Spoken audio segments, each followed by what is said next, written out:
Ladies and gentlemen, it's time for Pastor Talk with Josh and Mike. There we go. Yeah. Part of your youth team at LifePoint Church. Woohoo. The best 2/3. Yes. Right to Nate. Yeah. Pride. Get him right away. Absolutely. So what are we going to talk about today? Yeah, we're going to talk about our choices. So how do we make choices? What are we, how do we do this? Can we make bad choices? Do we have the freedom to make bad choices? Can we make good choices? And we've got a couple of stories to go along with this. Youth pastor favorite stories of the Bible. So yes. You know you're going to enjoy that. Yeah, absolutely. Yeah.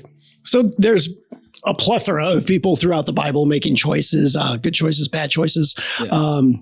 Men and women who are supposed to be loving God, loving Jesus, and they mess up because we're broken. We're all broken. We all have sin. Started back in Genesis 2. I almost said 1. Yeah. Anyway, so yeah, we all know that.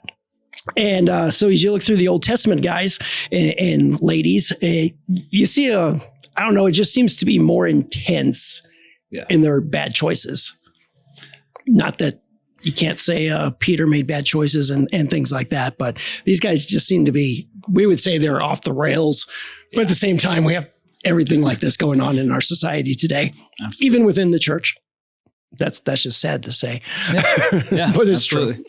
True. So we've got some people that have made some crazy, weird choices. And which choice would you like to start with first, Josh? Oh, you know what? Let's go with the bad choices. We'll do some bad choices first. So we have Lot.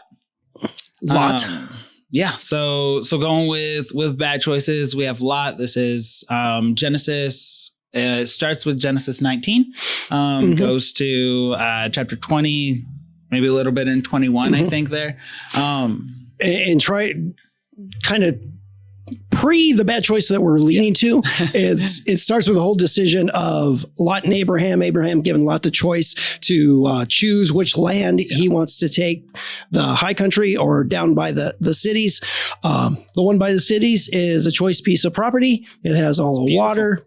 It's off the water. It's lakefront property, just luscious green. Everything's going for it. And Abraham gives Lot that choice of which piece he wants. Now, the downfall is, of course, if you've read Old Testament, is that beautiful land is by Sodom and Gomorrah, where heavy duty sin is going in. And it just seems like Lot is his family is drawn into that type of lifestyle, living for sin. Yeah. And as we see him go up, he kind of becomes a secondary character after that. And we talk about Abraham, but every time Abraham references Lot, or every time it references that city, it seems like he's just getting more and more into the thick of the disgustingness and the sinfulness of Sodom and Gomorrah. So what might have been a decision of, man, this will be good for my family in the places, ended up being right near sinfulness. And then the desire to be more involved and more involved and more involved. And more like your community as opposed to more like God. Yeah.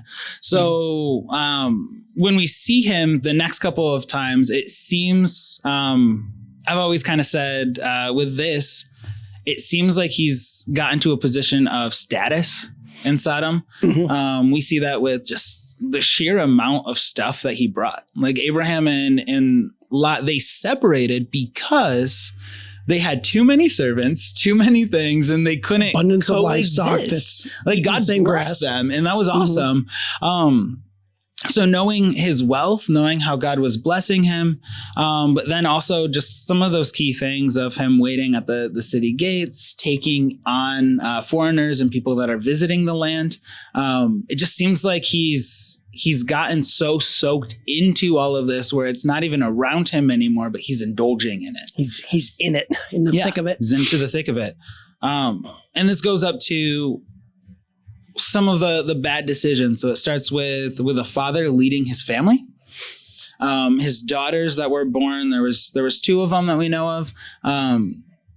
this is how they grew up. They grew up with a father that I'm going to say was a little weak-spined and decided to put his family in a sinful environment and hope for the best.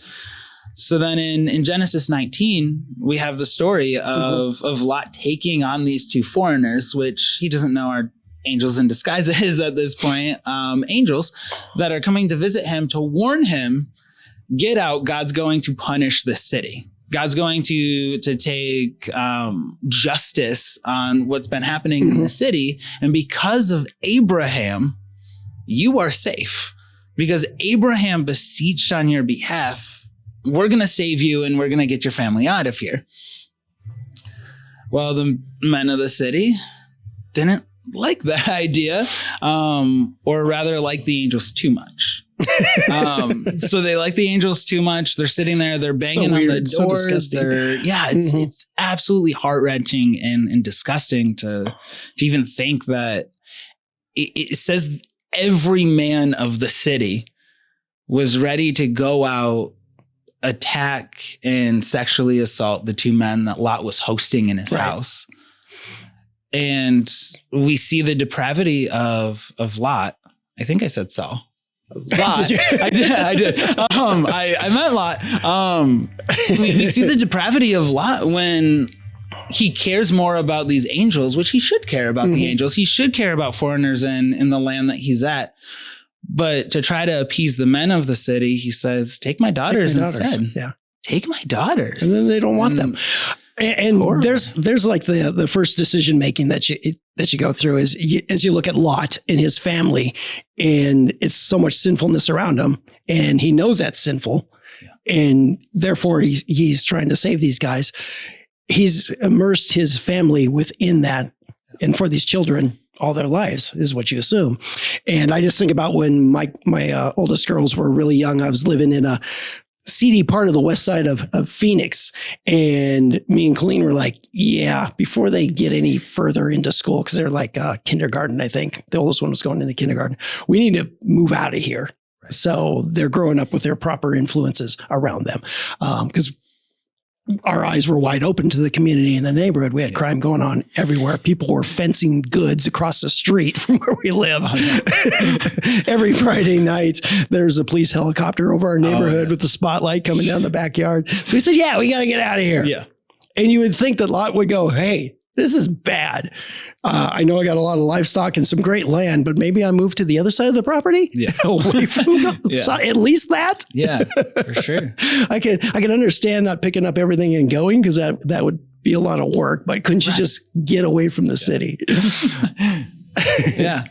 So, but he doesn't. He doesn't. And again, like these are choices, and what we know of God is he reaches out. So he has all of this time, all of this opportunity to just be like, man, this isn't good, but he doesn't. And it gets to the point where, and this happens in our life sometimes, where it gets to the point where you have to choose between two evils. Like he knows these men are going to break in and he's going to bust in. So he's like, do I get rid of these guys or do I get rid of my daughters? Do I offer something else? And because of the choices that he's made, he put himself in between that rock and a hard place of having to scramble to get back into this righteousness, which he's not doing it to get into righteousness. He's doing it to save himself. But man, like at this point, it's too late, and there's iniquity that has to happen. That not has to happen because of the sin, but when we talk about iniquity, it's not just the sin that you're doing, the willing sin that you're doing, but it's the ramifications of that sin afterwards. So when it says in the Bible that the iniquities of the father will carry on to the third and to the fourth generation, it's talking about Lot making these choices, and it's impacting his family. Yeah. And we see that going on to the next generation. Actually, we see that many generations down the line. Yes. Do we go down that path? Do we? No, we don't want to. No, in the story of Lot and his daughters. Yeah. Yes, we do. Oh, see, he's trying to transition, lobby it up, and you dropping the ball, swing and a miss. But yeah, we do. So eventually they leave because of the angel's influence. Mm-hmm. They Wife get turns out. back, turns to a pillar of salt. Yep. They go on. So now it's single father raising 2 daughters. Again, we don't know exactly how old, but at least marrying age. Mm-hmm. The daughters were engaged to be married, and their betrothed decided not to come with them. Stay in Sodom. So yeah, they're now in a mountain, in cave dwellers in a mountain now, and not with a home, not with any of the possessions that they had, not with a mom. Living off the land. And to them, they're isolated. To them, their entire world just crumbled before them. And though there's other cities, there's other places, that's not what it feels like to them. And what I just thought about right now is the simple situation of, or a person in a situation where they feel, like you just said, isolated, where there's so many bad things going on, and you're all by yourself, and you're just sitting there going, oh my gosh, the world has ended for me, and I don't know what to do. I think a lot of people can relate to that. Yeah. So the daughters are kind of relatable. And so when they make a very poor choice soon, you kind of like, oh yeah, I guess I've made some poor choices in those moments as well. Yeah, absolutely. Absolutely. Yeah. So they're isolated. They don't know what to do. And especially in this culture, to have children, especially a son, is to pass down the family line. Right. Like that was important to them. So important. It sounds bad, but like their value as women comes to whether or not they can reproduce a son for their spouse, their husband. It comes down to that. And we see that all the time in scripture. Abraham and Sarah dealt with that. Rebecca and Jacob dealt with that. So many people dealt with barrenness and not having children. And their decisions, I think, which we've talked about, came based off of dad's decisions, was to fall deeper into that sin. And that was to get Lot absolutely drunk, make him get passed out, and then sleep with their father in order to carry out their father's name. Right.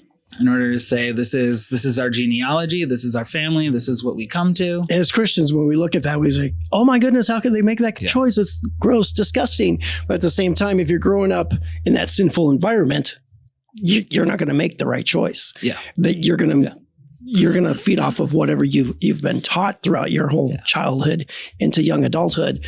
And therefore, we're dumb enough in our young 20s anyway. But if you add in just, I've lived in this sin direction my whole entire life, that's how you're going to make your choices. Absolutely. And you're going to choose wrong. It's like the survival of the fittest type of mentality. Yeah. Like, this is how we survive. This is how we do stuff. So it's all about me. It's all about me. Yeah.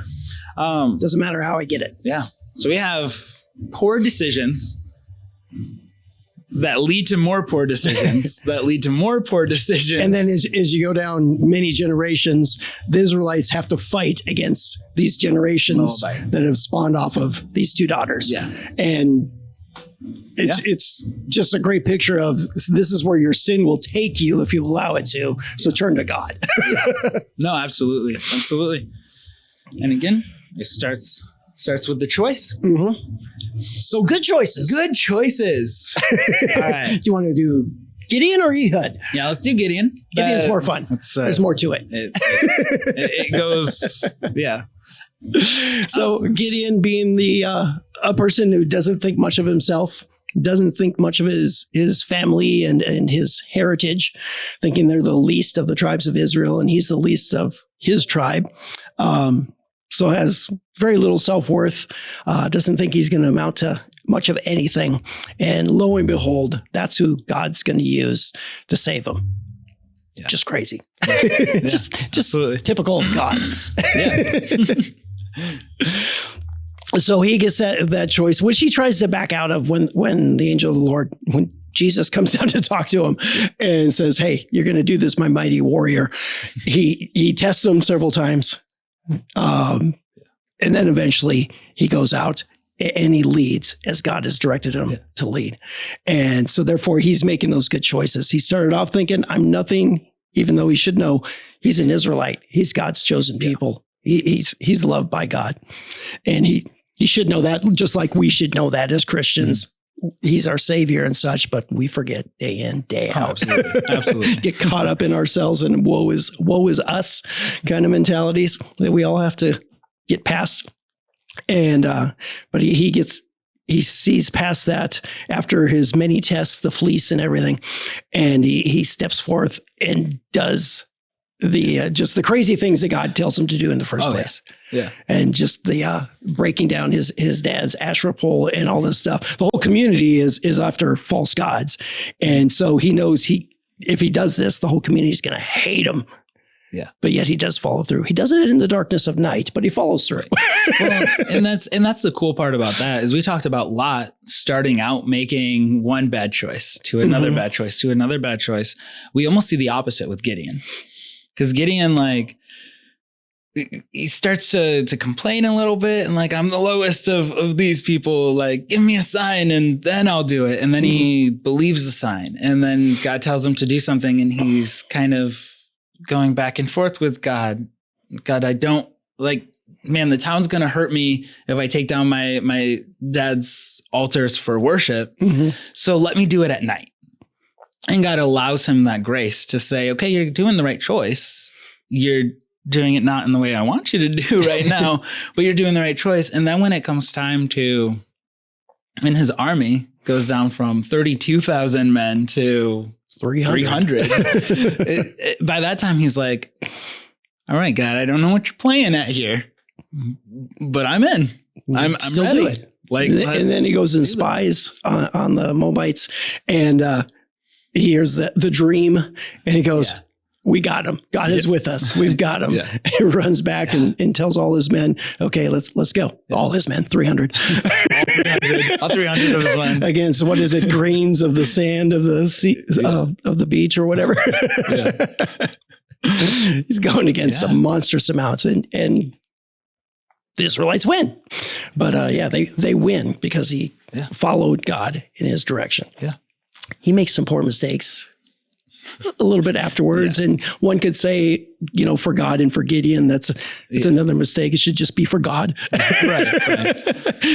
I think his people might have pressured him into that one. Right. Well, and when we see that, because right afterwards they're like, hey, Gideon, be our king. And he's like, no, but you can do this for me instead. Yeah. So he does like that's a sweet moment where he says, no, God gets kingship, not me. Yeah. So like he does some timid decisions and as you see his life, he gets bolder and bolder and bolder until, which we can say, maybe gets too bold there at the end, but like he's getting bolder and he's making this choice to say, God, whatever it is, like, I don't understand it. Like, prove to me at first that this is going to happen. But then eventually he gets to the point where he's like, all right, I'm going to go spy on these people. Oh, we're done. It's over. Like, we've already won. Like, we haven't lifted a sword at all yet. We're going to do this. And then God's like, go bring jars and trumpets and torches.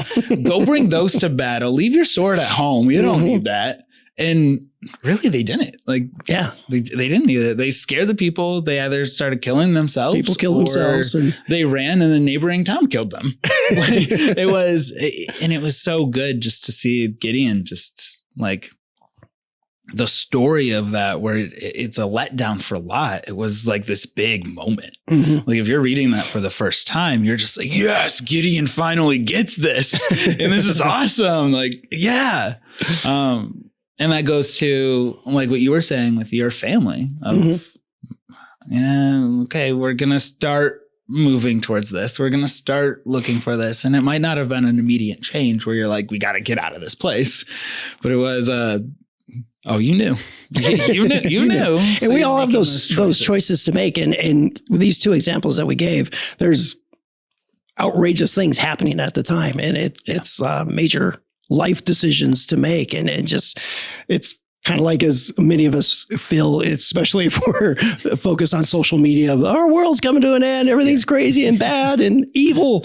And these two people, they have those situations, real situations like that. And so what choices were they going to make? And really, you've got to be sure before you get into those huge monster decisions to make that you're already focused on God to begin with. Otherwise, you're going to take the lot direction. Yeah. It's just going to come natural to say, I got to rely on myself and do the wrong thing if we're not typically focusing on God and relying on Him for our direction and path for our lives. Yeah, that's the thing, is we often choose to start worshiping God when our life comes crashing down. When the storm is happening. And at that point, the storm happened, right? We're just trying to ask God to clean it up for us, like He's a maid. The worship part is good. Yes. But if we go into these situations already worshiping, already living our life like a sacrifice to God and doing that kind of stuff, man, when your town gets destroyed by sulfur and ash like Lot did, you're like, all right, I guess God's doing something here. Like, what am I supposed to like glean from this? What is God doing in my life for this? And it's a different perspective because you already have those God lenses on, and not, oh no, what's happening? And then trying to scramble and deal with something that's already happening in your life that you having to think on your feet as opposed to being prepared. Yeah. So decisions in your life, especially through those hard times. So if you're not, I was going to slap this, if you're not focused on the Bible, but I have no idea what book that is. Take the cover off of that book. If you haven't been digging into your word, investigating it, praying, being on your knees, fasting, as we're in that fasting season right now. If you haven't already been doing that, then the world's going to kick your butt. Yeah, that's going to happen. Oh yeah. So absolutely, we encourage you, church, to be getting into all that, and not backing down on it, letting back on it. Yeah. English is hard at the moment. English is hard. I always say I'm not a words teacher, and then I can spell whatever I want incorrectly because people know I'm not a words teacher. But man, it's like what you were saying. It's hard to. It's hard to think on your feet. It's hard to do these types of stuff. So building up these habits ahead of time where we're making those small decisions day in and day out. Like, cars are working great. So let's choose to say a prayer before we leave. Let's choose to focus on God for a minute and take everything down, take off all like electronics and that kind of stuff, and just focus on God for a moment with the family.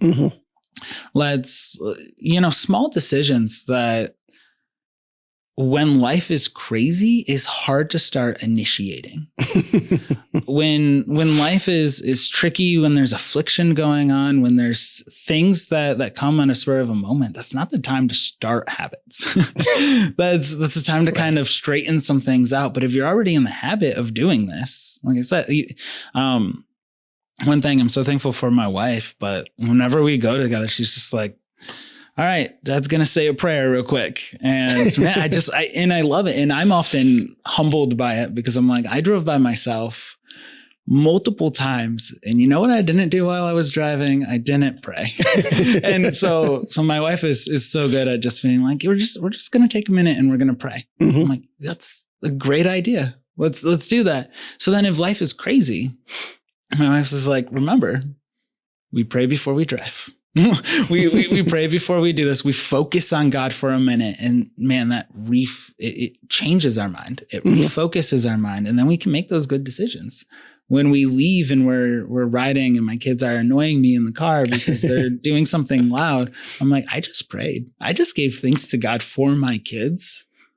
I shouldn't be upset with them. I shouldn't be upset with a blown tire. I shouldn't be upset with, over the holidays, a car getting towed and, different things. Not that like these things actually happen. Not that but these things would ever happen. But yeah, like Because our mind is already there, and like God's going to do something through this. It's like I tell many of people, you start off your day when you get up focused on God. Yeah. So therefore, the rest of the day, you're going in the right direction. Yeah.